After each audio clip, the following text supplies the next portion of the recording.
Chapitre 6. Adieu aux gens de Sichar. Jésus dit aux Samaritains de Sichar: Avant de vous quitter, car j'ai d'autres fils à évangéliser, je veux vous ouvrir les clairs chemins de l'espérance et vous y mettre en disant: Allez, sachant bien que vous arriverez au but. Et aujourd'hui, je ne prends pas le grand Ézéchiel, je prends le disciple préféré de Jérémie, le très grand prophète. Baruch parle pour vous. Oh, réellement, il prend vos âmes et parle pour elles toutes au Dieu sublime qui réside dans les cieux. Je ne dis pas seulement celles des Samaritains, mais toutes vos âmes, ô descendants du peuple élu, qui êtes tombés dans de nombreux péchés. Et il prend aussi les vôtres, ô peuple gentil, qui pressentez l'existence d'un Dieu inconnu parmi les nombreuses divinités que vous adorez, un Dieu que votre âme pressent être l'unique et le vrai, et que votre pesanteur vous empêche de chercher pour le connaître comme votre âme le voudrait. Du moins, une loi morale vous avait été donnée, ô gentils, ô idolâtres, parce que vous êtes des hommes, et que l'homme a en lui une essence qui vient de Dieu et qui s'appelle esprit, et qui vous parle toujours et vous conseille de vous élever, et qui vous pousse à la réalité d'une sainte vie.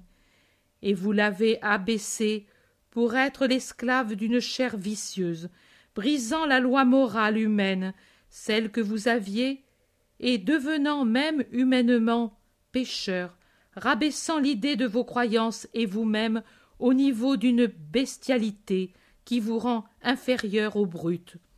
Et pourtant, écoutez tous, et vous comprenez d'autant plus, et par conséquent, vous agissez d'autant plus que vous connaissez davantage la loi d'une morale surnaturelle qui vous a été donnée par le vrai Dieu. Voici la prière de Baruch, et c'est elle qui doit être dans vos cœurs humiliés par une noble humilité qui n'est pas dégradation et lâcheté, mais qui est la connaissance exacte de ses propres misérables conditions et désirs saints de trouver le moyen de les améliorer spirituellement. Voici donc sa prière. Regarde-nous, ô Seigneur, de ta sainte demeure, tends tes oreilles et écoute-nous. Ouvre les yeux et réfléchis que ce ne sont pas les morts qui sont en enfer, dont l'esprit est séparé de leur corps, qui seront ceux qui rendront justice et honneur au Seigneur, mais l'âme affligée par la grandeur de ses malheurs, qui va courbée et faible, l'air abattu. C'est l'âme affamée de toi, ô Dieu, celle qui te rend gloire et justice. Et Baruch pleure humblement, et tous les justes doivent pleurer avec lui en voyant et en nommant de leur vrai nom les malheurs qui d'un peuple fort ont fait un peuple triste, divisé et assujetti. Nous n'avons pas obéi à ta voix, et tu as accompli tes paroles dites par tes serviteurs les prophètes. Et voilà que les ossements de nos rois et de nos pères ont été enlevés de leurs tombeaux et exposés à la chaleur du soleil, au gel de la nuit, et que les habitants des villes sont morts dans d'atroces douleurs par la faim, l'épée, la peste. Et le temple où était invoqué ton nom, tu l'as réduit à l'état où il se trouve aujourd'hui à cause de l'iniquité d'Israël et de Juda. Ô fils du Père, ne dites pas: aussi bien notre temple que le vôtre sont redressés et beaux. Non, un arbre écartelé par la foudre depuis la cime jusqu'aux racines ne survit pas. Il pourra végéter misérablement, essayant de vivre avec les surgeons poussés des racines qui ne veulent pas mourir, mais ce sera des broussailles sans fruits, et plus jamais l'arbre opulent, riche de fruits sains et agréables. La désagrégation qui a commencé avec la séparation s'accentue de plus en plus, bien que l'édifice matériel ne paraisse pas abîmé, mais encore beau et neuf, et désagrège les âmes qui l'habitent. et puis viendra l'heure où toute flamme surnaturelle sera éteinte et où il manquera au temple l'autel de métal précieux qui, pour subsister, doit être tenu en état de continuelle fusion par la foi et la charité de ses ministres, ce qui fait sa vie. Et lui, glacial, éteint, souillé, rempli de mort, deviendra une pourriture sur laquelle les corbeaux étrangers et l'avalanche de la divine punition s'abattront pour en faire une ruine. Fils d'Israël, priez en pleurant avec moi votre Sauveur, que ma voix soutienne les vôtres et pénètre, elle qui le peut, jusqu'au trône de Dieu. Celui qui prie avec le Christ, Fils du Père, est écouté par Dieu, le Père du Fils. Prions avec l'antique, la juste prière de Baruch. Et maintenant, Seigneur Tout-Puissant, ô Dieu d'Israël, toute âme angoissée, tout esprit que remplit l'anxiété, crie vers toi. Écoute, ô Seigneur, et aie pitié. Tu es un Dieu miséricordieux. Aie pitié de nous, parce que nous avons péché devant toi. Toi, tu sièges éternellement, et nous devrons périr pour toujours. Seigneur Tout-Puissant, Dieu d'Israël, écoute la prière des morts d'Israël et de leurs fils qui ont péché en ta présence. Eux n'ont pas prêté l'oreille à la voix du Seigneur leur Dieu, et leurs mots se sont attachés à nous. Ne te souviens plus de l'iniquité de nos pères, mais souviens-toi de ta puissance et de ton nom, pour que nous invoquions ce nom et nous nous convertissions de l'iniquité de nos pères. Aie pitié. Priez ainsi, et convertissez-vous réellement en revenant à la vraie sagesse qui est celle de Dieu, et qui se trouve dans le livre des commandements de Dieu et dans la loi qui dure éternellement, et que maintenant, moi, Messie de Dieu, je suis venu apporter de nouveau dans sa forme simple et inaltérable aux pauvres du monde, en leur annonçant la bonne nouvelle de l'ère de la rédemption, du pardon, de l'amour, de la paix. Celui qui croira en cette parole arrivera à la vie éternelle. Je vous quitte, habitants de Sichar, qui avez été bons avec le Messie de Dieu, je vous laisse avec ma paix. Reste encore, reviens encore, jamais plus personne ne nous parlera comme tu as parlé. Sois béni, bon maître, bénis mon petit, prie pour moi, toi le saint, permets-moi de garder une de tes franges comme bénédiction. Souviens-toi d'Abel, et de moi Timothée, et de moi Joraï, de tous, que la paix vienne à vous. Il l'accompagne jusqu'au dehors de la ville pendant quelques centaines de mètres, puis doucement, ils reviennent. Chapitre 7. Enseignement aux apôtres, le miracle de la femme de Sichar. Jésus marche devant, seul, en frôlant une haie de cactus qui, se moquant de toutes les autres plantes dépouillées, brillent au soleil avec leurs grosses palettes épineuses sur lesquelles il reste quelques fruits que le temps a rendus rouges briques ou sur lesquels déjà rient quelques fleurs précoces, jaunes, teintées de cinabre. Derrière, les apôtres parlotent entre eux, et il me semble qu'ils ne font vraiment pas des compliments au maître. À un certain moment, Jésus se retourne brusquement et dit « Qui regarde d'où vient le vent ne sème pas, et qui reste à regarder les nuages ne moissonne jamais. » C'est un vieux proverbe, mais je m'y tiens. Et vous voyez que là où vous craigniez de mauvais vents et ne vouliez pas rester, j'ai trouvé un terrain et possibilité de semaille. Malgré vos nuages, soit dit en passant, ce n'est pas bien que vous les fassiez voir là où la miséricorde veut montrer son soleil. Je suis certain d'avoir déjà moissonné. Thomas. Mais en attendant, personne ne t'a demandé de miracle, c'est une foi bien étrange qu'ils ont en toi. Et tu crois, Thomas, que seule la requête d'un miracle prouve qu'il y a foi? Tu te trompes, c'est tout le contraire. Celui qui veut un miracle pour pouvoir croire témoigne que, sans le miracle, preuve palpable, il ne croirait pas. Au contraire, celui qui dit « je crois » sur simple parole d'autrui manifeste la foi la plus grande. De sorte alors que les Samaritains sont meilleurs que nous. Je ne dis pas cela, mais dans leurs conditions d'affaiblissement spirituel, ils se sont montrés beaucoup plus capables d'entendre Dieu que les fidèles de Palestine.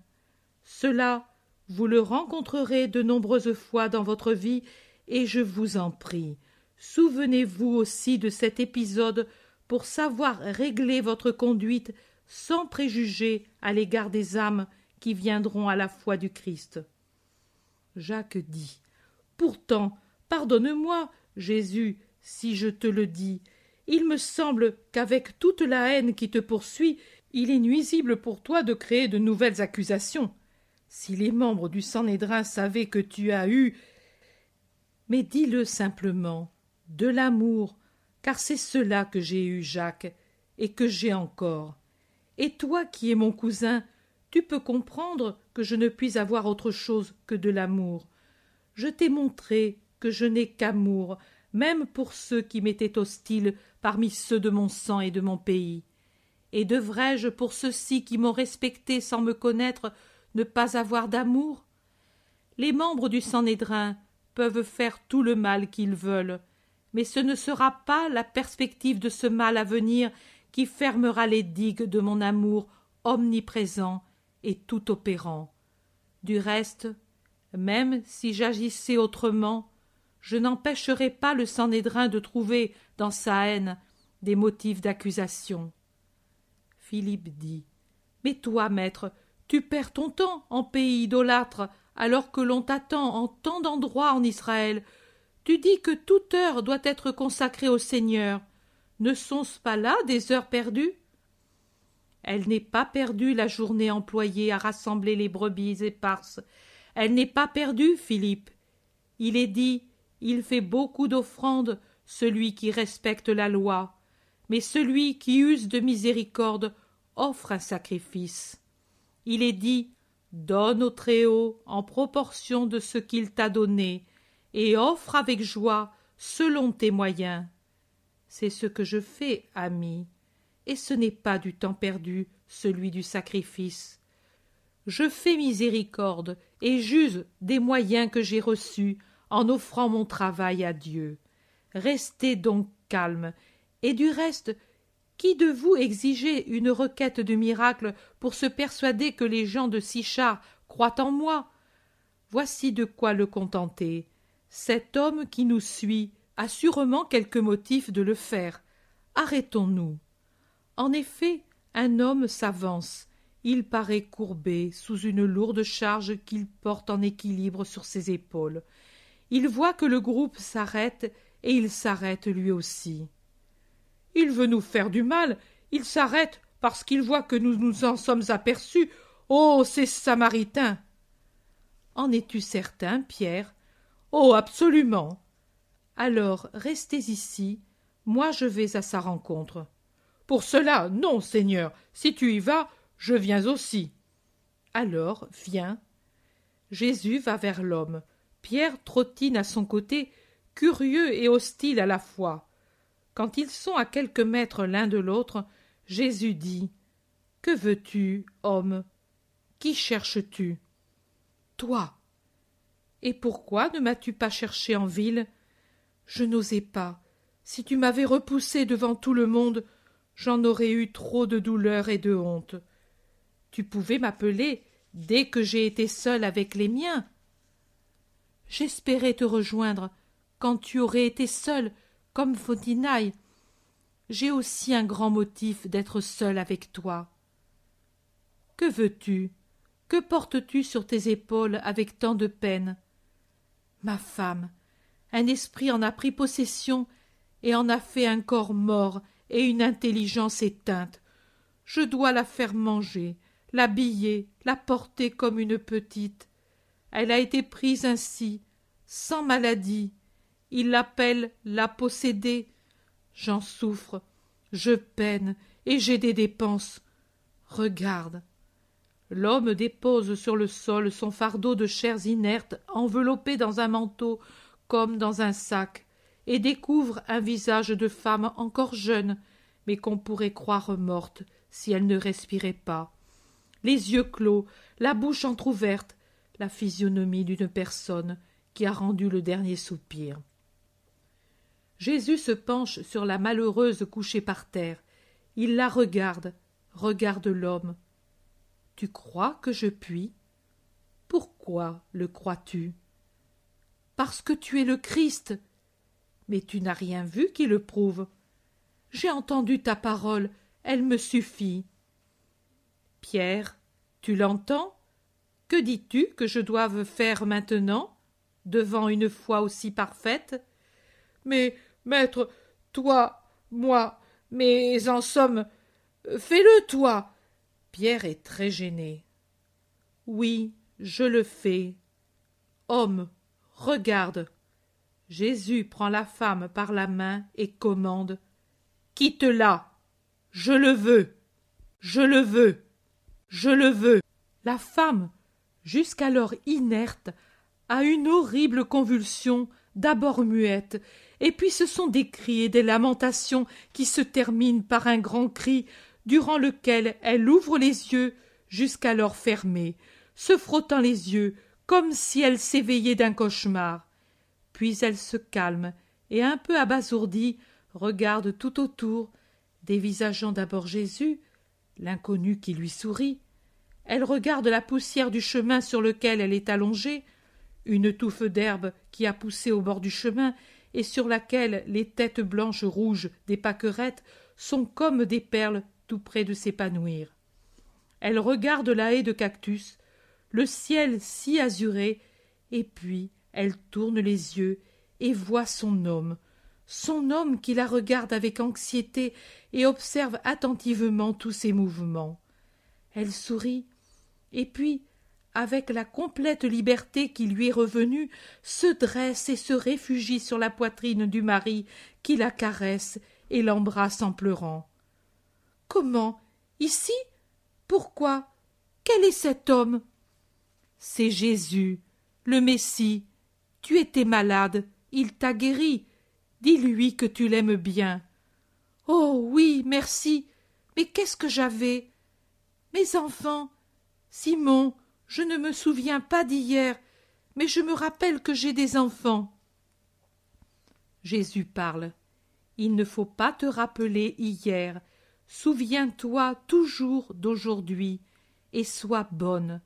Adieu, soyez bons et Dieu sera avec vous. Et Jésus, suivi par les bénédictions des deux, se retire rapidement. Quand il rejoint les autres, toujours adossés à la haie, il ne leur parle pas, mais il s'adresse à Pierre. « Et maintenant, toi qui étais sûr que cet homme voulait me faire du mal, que dis-tu, Simon ? Simon, que de choses il te manque encore pour être parfait, que de choses il vous manque. Moins l'idolâtrie évidente, vous avez tous les péchés de ces gens-là, et en plus l'orgueil dans vos jugements. Maintenant, prenons notre repas. Nous ne pouvons arriver où je voulais avant la nuit. Nous dormirons dans quelque grange à foin, si nous ne trouvons mieux. » Les 12, avec au cœur le sentiment du reproche, s'assoient sans parler et mangent leurs vivres. Le soleil d'une journée tranquille illumine la campagne qui descend en molles ondulations vers une plaine. Le repas fini, ils s'arrêtent encore quelque temps jusqu'à ce que Jésus se lève et dise « Viens, toi, André, et toi, Simon, je vais voir si cette maison est amie ou hostile. » Et il s'en va pendant que les autres restent taciturnes jusqu'à ce que Jacques d'Alphée dise à Judas l'Iscariote. « Mais celle qui vient, n'est-ce pas la femme de Sichar ? » « Oui, c'est elle, je la reconnais à son vêtement. Que voudra-t-elle? Suivre son chemin, répond Pierre boudeur. Non, elle nous fixe trop en se protégeant les yeux avec sa main. Il l'observe jusqu'à ce qu'elle arrive près d'eux et elle leur demande, toute humble, « Votre maître, où est-il » ? « Passe ton chemin. Pourquoi le demandes-tu » ? « J'avais besoin de lui. » Pierre répond sèchement, « Il ne se perd pas avec les femmes. » « Je le sais, avec les femmes, non, mais je suis une âme de femme qui a besoin de lui. » « Laisse-la faire, » conseille Jude d'Alphée, et il répond à Photinaï, « Attends, il reviendra bientôt. » La femme se met dans un coin de la route à un tournant et elle reste immobile et silencieuse pendant que tous la délaissent. Mais Jésus revient vite et Pierre dit « Voici le maître, dis-lui ce que tu veux et vivement. » La femme ne lui répond même pas, mais elle va aux pieds de Jésus et se baisse jusqu'au sol silencieuse. « Photinaï, que veux-tu de moi ?»« Ton aide, Seigneur, je suis tellement faible et je ne veux plus pécher. Je l'ai déjà dit à l'homme, mais maintenant que je ne suis plus une pécheresse, je ne sais plus rien. Le bien, je l'ignore. Que dois-je faire? Dis-le-moi, toi, je ne suis que fange, mais ton pied piétine la route pour aller vers les âmes. Piétine ma fange, mais viens jusqu'à mon âme avec tes conseils. Et elle pleure. Tu ne pourrais venir, femme, seule à ma suite, mais si tu veux réellement ne plus pécher et connaître la science de ne pas pécher, retourne chez toi avec l'esprit de pénitence et attends. Le jour viendra où, femme parmi d'autres également rachetées, tu pourras être proche de ton Rédempteur et apprendre la science du bien. Va, n'aie pas peur. Sois fidèle à ta volonté actuelle de ne pas pécher. Adieu. La femme baise la poussière, se relève et s'éloigne à reculons pendant quelques mètres, puis elle s'en va vers Sichar. Chapitre 8. Jésus rend visite au Baptiste près des Noms. Une nuit avec un clair de lune si limpide qu'il révèle tous les détails du terrain, et avec le jeune blé en herbe, les champs semblent des tapis de peluche vert argenté traversés par les rubans sombres des sentiers et gardés par les arbres tout éclairés du côté de la lune, tout noir à l'opposé. Jésus chemine, tranquille et seul. Il suit très rapidement son chemin jusqu'à ce qu'il trouve un cours d'eau qui descend en bouillonnant vers la plaine en direction nord-est. Il le remonte jusqu'à un endroit solitaire près d'une pente boisée. Il tourne encore, grimpe un sentier et arrive à un abri naturel au flanc de la colline. Il entre et se penche sur un être couché qu'on distingue à peine au clair de la lune qui éclaire le sentier mais ne pénètre pas dans la grotte. Il l'appelle. « Jean !» L'homme se réveille et s'assoit, encore pris par le sommeil.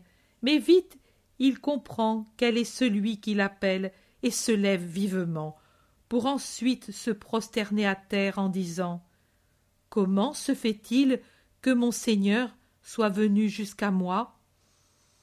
Pour réjouir ton cœur et le mien, tu m'as désiré, Jean, me voici. Lève-toi, sortons au clair de lune et asseyons-nous pour parler sur ce rocher près de la grotte. » Jean obéit, se lève et sort. Mais quand Jésus est assis, lui dans sa peau de brebis qui couvre mal son corps amaigri, se met à genoux en face du Christ, renvoie en arrière ses cheveux longs et en désordre qui lui retombent sur les yeux, pour mieux voir le Fils de Dieu. Cela fait un très grand contraste. Jésus, pâle et blond, aux cheveux soyeux et peignés, avec une barbe courte au bas du visage. L'autre, qui n'est qu'un buisson de poils très noirs, d'où émergent seulement 2 yeux enfoncés, je dirais fiévreux, tant ils brillent de leur couleur noire de jais. Je suis venu te dire merci. Tu as accompli et tu accomplis avec toute la perfection de la grâce qui est en toi ta mission d'être mon précurseur. Quand l'heure viendra, tu entreras au ciel à mes côtés, car tu auras tout mérité de Dieu. Mais en attendant, tu seras déjà dans la paix du Seigneur, mon ami bien-aimé. Bientôt j'entrerai dans la paix. Mon Maître et mon Dieu, bénis ton serviteur pour le fortifier dans la dernière épreuve. Je n'ignore pas qu'elle est désormais très proche et que je dois encore donner un témoignage, celui du sang. Et à toi, plus encore qu'à moi, ce n'est pas chose inconnue que mon heure va arriver. Ta venue, c'est la miséricordieuse bonté de ton cœur de Dieu qui l'a voulu pour fortifier le dernier martyr d'Israël et le premier martyr des temps nouveaux. Mais dis-moi seulement, aurais-je à attendre beaucoup ta venue? Non, Jean, pas beaucoup plus qu'il ne s'est écoulé de temps de ta naissance à la mienne. Que le Très-Haut en soit béni. Jésus, puis-je t'appeler ainsi? Tu le peux, à cause des liens du sang et de ta sainteté. Ce nom que disent même les pécheurs peut être dit par le Saint d'Israël. Pour eux, c'est le salut, pour toi, la douceur. Que veux-tu de Jésus, ton maître et ton cousin? Je vais mourir, mais comme un père se préoccupe de ses enfants, je me préoccupe de mes disciples. Mes disciples, tu es maître et tu sais combien vif est en nous l'amour pour eux. L'unique peine de ma mort, c'est la crainte qu'ils se perdent comme des brebis sans berger. Recueille-les, toi. Je te rends les 3 qui sont à toi et qui furent pour moi de parfaits disciples en t'attendant, toi. En eux, et spécialement en Matthias, la sagesse est réellement présente. J'en ai d'autres, et ils viendront à toi. Mais ceux-ci, permets que je te les confie nommément, ce sont les 3 qui me sont les plus chers. Et ils me sont chers à moi aussi. Pars tranquille, Jean, ils ne périront pas, ni ceux-ci, ni les autres qui sont tes vrais disciples. Je recueille ton héritage, et je veillerai sur lui, comme sur le trésor le plus cher qui me vient de mon parfait ami et du serviteur du Seigneur. Jean s'abaisse jusqu'à terre, et chose qui paraît impossible chez un personnage si austère, il pleure, secoué par de forts sanglots de joie spirituelle. Jésus lui met la main sur la tête. Tes pleurs, qui sont joie et humilité, se rencontrent avec un chant lointain au son duquel ton petit cœur a tressailli de joie. Ce chant et ces pleurs sont le même hymne de louange à l'Éternel qui a fait de grandes choses, lui qui est puissant chez les esprits humbles. Ma mère aussi va de nouveau entonner son cantique qu'elle chantera alors, mais ensuite, pour elle aussi, viendra la plus grande gloire, comme pour toi après le martyre. Je t'apporte aussi son salut, tous les souhaits et tous les réconforts, tu les mérites. Ici, ce n'est que la main du Fils de l'homme qui se tient sur ta tête, mais du ciel ouvert descend la lumière et l'amour pour te bénir, Jean. Je ne mérite pas tant, je suis ton serviteur. Tu es mon Jean. Ce jour-là, au Jourdain, je fus le Messie qui se manifestait. Ici, maintenant, c'est le cousin et le Dieu qui veut te donner le viatique de son amour de Dieu et de parents. Lève-toi, Jean, donnons-nous le baiser d'adieu. Je ne mérite pas tant, je l'ai toujours désiré pendant toute ma vie, mais je n'ose faire cet acte sur toi, tu es mon Dieu. Je suis ton Jésus. Adieu, mon âme se rapproche de la tienne jusqu'à la paix. Vis et meurs en paix pour tes disciples. Je ne puis te donner que cela à présent, mais au ciel je te donnerai le centuple, car tu as trouvé toute grâce aux yeux de Dieu. Il l'a relevé et l'a embrassé en le baisant sur les joues et en recevant ses baisers. Puis Jean s'agenouille encore, et Jésus lui met les mains sur la tête et prie en tournant les yeux vers le ciel. Il semble qu'il le consacre. Il est imposant. Le silence se prolonge ainsi pendant quelque temps. Puis Jésus lui fait ses adieux avec son doux salut. « Que ma paix soit toujours avec toi !» Et il prend le chemin du retour. Chapitre 9. Jésus instruit les apôtres. « Seigneur, pourquoi ne prends-tu pas de repos pendant la nuit? Cette nuit je me suis levé, et je ne t'ai pas trouvé. Ta place était vide. Pourquoi m'as-tu cherché, Simon? Pour te passer mon manteau, je craignais que tu n'eusses froid dans cette nuit sereine, mais très froide. Et toi, tu n'avais pas froid? Je me suis habitué pendant de longues années de misère à être mal couvert, mal nourri, mal logé. Cette vallée des morts, quelle horreur! À présent, ce n'est pas le moment, mais une autre fois que nous descendrons à Jérusalem, car certainement nous y irons, viens, mon Seigneur, vers ces lieux de mort. Il se trouve là tant de malheureux. Et la misère matérielle n'est pas la plus grave. Ce qui ronge et consume davantage, c'est le désespoir. Ne trouves-tu pas, mon Seigneur, qu'il y a trop de dureté à l'égard des lépreux? C'est l'Iscariote qui répond, avant même Jésus, aux Zélotes qui plaident en faveur de ses anciens compagnons. L'Iscariote dit: « Et voudrais-tu alors les laisser au milieu du peuple? Tant pis pour eux s'ils sont lépreux. » Pierre s'exclame: « Il ne manquerait plus que cela pour faire des Hébreux des martyrs, même la lèpre se promenant à travers les rues avec les troupes et le reste. Il me semble que c'est une mesure de juste prudence de les reléguer, » observe Jacques d'Alphée. Simon répond: « Oui, mais il faudrait le faire avec pitié. Tu ne sais pas ce que c'est que d'être lépreux. Tu ne peux pas en parler.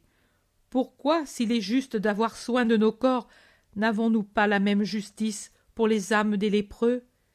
Qui leur parle de Dieu?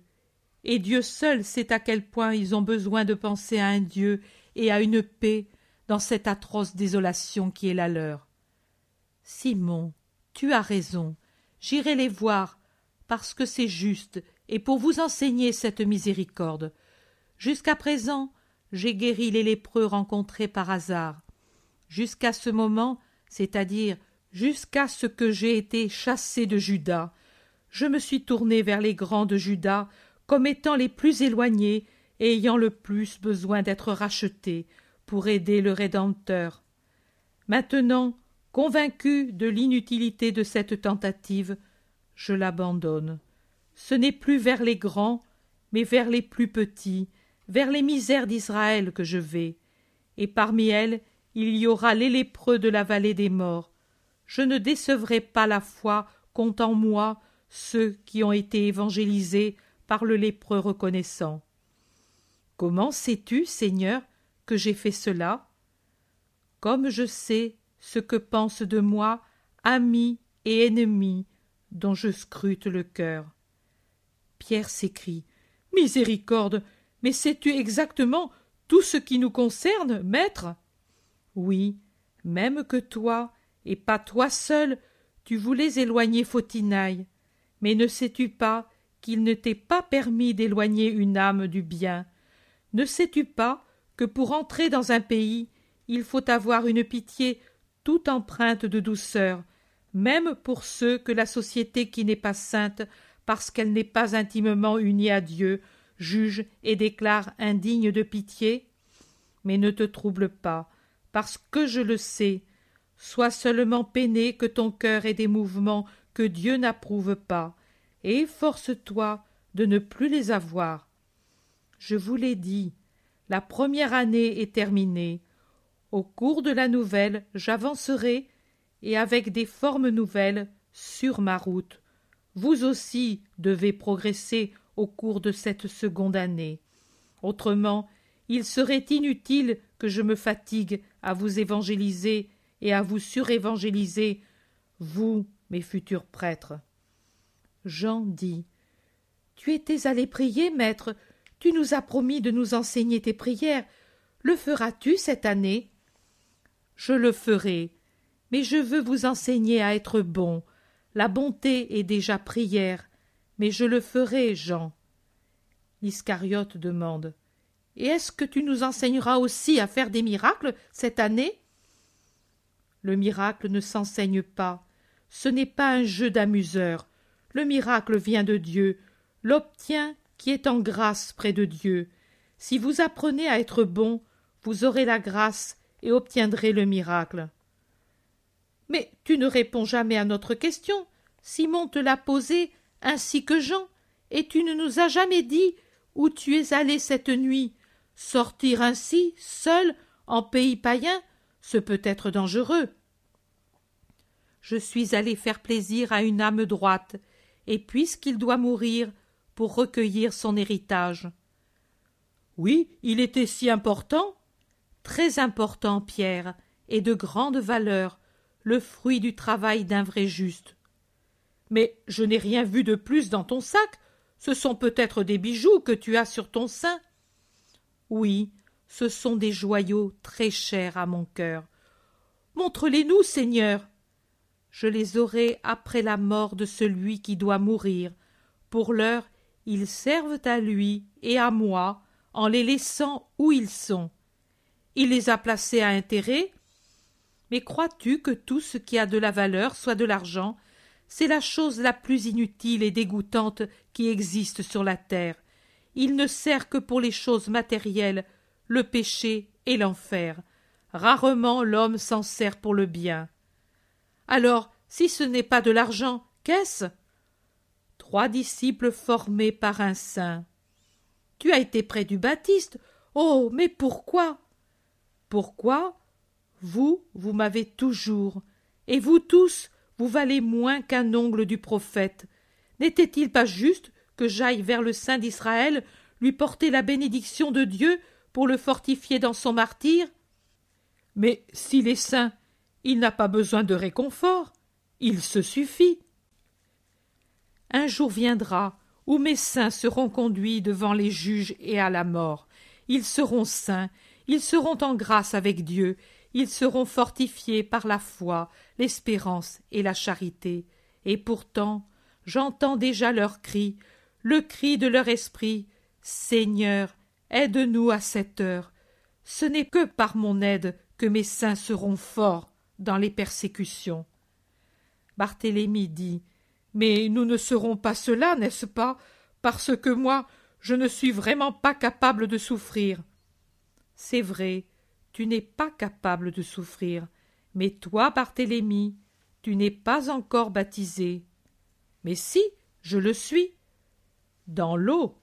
Mais il te manque encore un autre baptême, alors tu sauras souffrir. Je suis déjà âgé. Et, si vieux que tu seras plus fort qu'un jeune. Mais tu nous aideras quand même, n'est-ce pas? Je serai avec vous toujours. J'essaierai de m'habituer à souffrir, dit Barthélemy. Jacques d'Alphée dit: Moi, je prierai sans relâche dès maintenant pour avoir cette grâce de toi.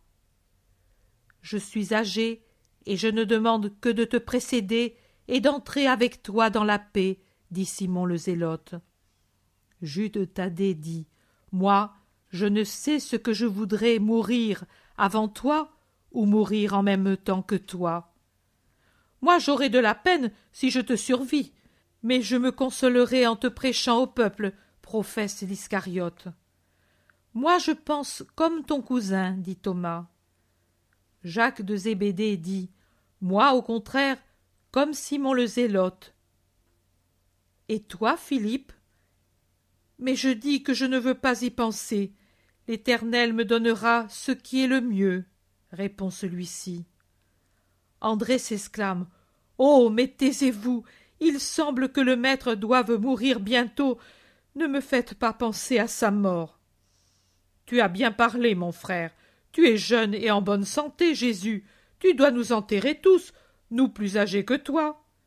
Et s'il me tue? Que cela n'arrive jamais, mais moi je te vengerai. Comment? Par des vengeances sanglantes? Eh, même ainsi si tu le permets, mais autrement, en enlevant par ma profession de foi parmi les peuples les accusations qu'on jette sur toi. Le monde t'aimera parce que je serai infatigable à te prêcher. C'est vrai, il en sera ainsi.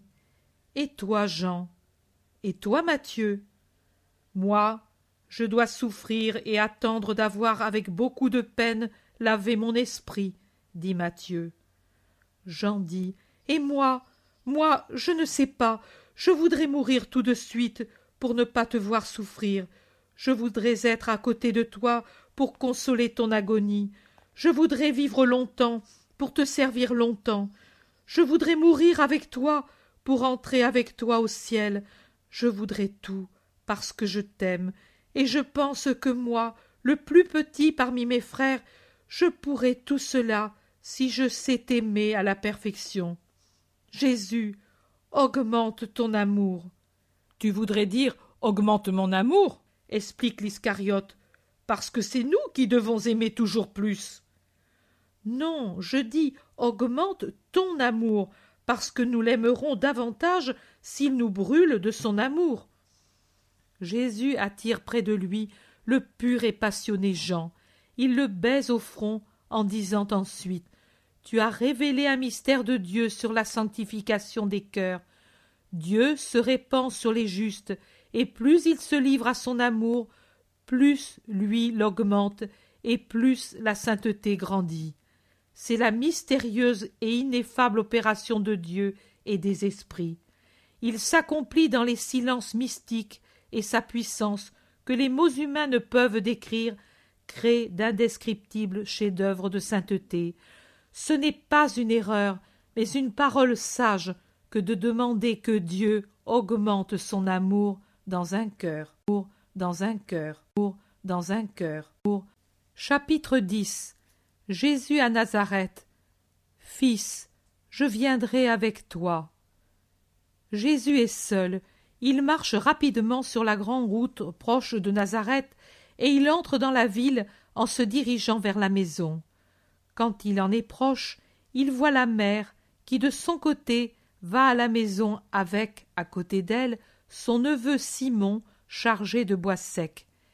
Il l'appelle: Maman! Marie se retourne en s'écriant: Ô mon fils bien-aimé! Et les deux courent l'un vers l'autre, pendant que Simon, après avoir jeté son bois par terre, imite Marie en allant vers son cousin qu'il salue cordialement. Maman, je suis venue. Es-tu contente maintenant? Tellement, mon fils. Mais si c'est seulement à ma prière que tu l'as fait, je te dis qu'il ne m'est pas permis, ni à toi, de suivre le sang plutôt que la mission. Non, maman, je suis venue aussi pour d'autres choses. C'est donc bien vrai, mon fils? Je voulais croire que c'étaient des paroles mensongères et que tu n'étais pas haï à ce point. Il y a des larmes dans la voix et les yeux de Marie. Ne pleure pas, maman. Ne me donne pas cette douleur. J'ai besoin de ton sourire. Oui, fils, oui, c'est vrai. Tu vois tant de visages durs et hostiles que tu as besoin de tant d'amour et de sourire. Mais ici, vois-tu, il y a quelqu'un qui t'aime pour tous. Marie, qui s'appuie légèrement à son fils, qui la tient par les épaules, marche lentement vers la maison, et elle essaye de sourire pour effacer toute peine du cœur de Jésus. Simon a repris son fardeau et marche à côté de Jésus. « Tu es pâle, maman. Ils t'ont donné beaucoup de peine. As-tu été malade? Es-tu trop fatigué? » « Non, fils, non, je n'ai aucune peine que celle de te voir au loin et pas aimé. Mais ici, avec moi, ils sont très bons. Je ne parle même pas de Marie et d'Alphée. Tu sais ce qu'ils sont. Mais même Simon, tu vois comme il est bon? C'est toujours ainsi. Il m'a rendu service ces mois-ci. Maintenant, il m'approvisionne de bois. Il est si bon. Et même Joseph, sais-tu, tant de pensées délicates pour leur mari. Dieu te bénisse, Simon, et qu'il bénisse aussi Joseph, Que vous ne m'aimiez pas encore comme Messie, je vous le pardonne. Oh, à l'amour du Christ que je suis, vous y viendrez. Mais comment pourrais-je vous pardonner de ne pas l'aimer, elle? Aimer Marie, c'est juste et c'est la paix, Jésus. Mais toi aussi tu es aimé. Seulement voilà, nous avons trop de crainte pour toi. Oui, vous m'aimez humainement. Vous viendrez à l'autre amour. Mais toi aussi, mon fils, tu es pâle et amaigri. Simon observe. Oui, tu sembles plus âgé. Je le vois moi aussi. Ils entrent dans la maison et Simon, après avoir mis son bois en place, se retire discrètement. Fils, maintenant que nous sommes seuls, dis-moi la vérité tout entière. Pourquoi t'ont-ils chassé? Marie parle, les mains sur les épaules de son Jésus, et elle fixe son visage amaigri. Jésus a un sourire doux et las. Parce que je cherchais à amener l'homme à l'honnêteté, à la justice, à la vraie religion. Mais qui t'accuse? Le peuple? Non, mère, les pharisiens et les scribes, à l'exception de quelques justes qui se trouvent parmi eux. Mais qu'as-tu fait pour t'attirer leurs accusations? J'ai dit la vérité. Ne sais-tu pas que c'est la plus grande faute auprès des hommes? Et qu'est-ce qu'ils ont pu dire pour justifier leurs accusations? Des mensonges, ceux que tu connais et d'autres encore. Dis-les à ta maman. Ta douleur, mets-la tout entière dans mon sein. Un sein de mère est habitué à la douleur, et il est heureux de la consumer pour l'enlever du cœur de son fils. Donne-moi ta douleur, Jésus. Mets-toi ici, comme quand tu étais tout petit, et dépose toute ton amertume. Jésus s'assoit sur un petit banc au pied de sa mère et raconte tous ses mois de Judée sans rancœur, mais sans voile. Marie lui caresse les cheveux, avec sur les lèvres un héroïque sourire qui contraste avec la larme qui scintille dans son œil azuré. Jésus parle aussi de la nécessité d'approcher des femmes pour les racheter et la peine qu'il a de ne pouvoir le faire à cause de la malignité des hommes. Marie est d'accord et elle décide. « Fils, tu ne dois pas me refuser ce que je veux. Désormais je viendrai avec toi quand tu t'éloigneras, par n'importe quel temps, en n'importe quelle saison, en n'importe quel endroit. Je te défendrai contre la calomnie. Ma seule présence fera tomber la boue. Et Marie viendra avec moi. Elle le désire tant. C'est cela qu'il faut près du sein contre le démon et le monde, le cœur des mamans, le cœur des mamans.